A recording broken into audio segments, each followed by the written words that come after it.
Hello everyone, today I will show you how to change the checkbox border color using Foxit PDF Editor. Select from this bit and go select this down arrow and select annotation, and I say this checkbox border color.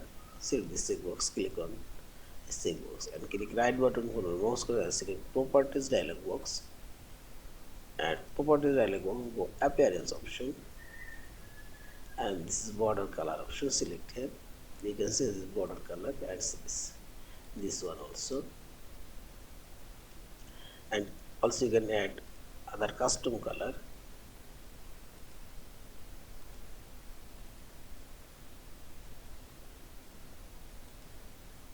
This one, select OK, and see this border color now says. In this way you can change a checkbox's border color, and when select this file option, save or save as in fillable PDF form. Thank you for watching. Please subscribe, like, share and comments.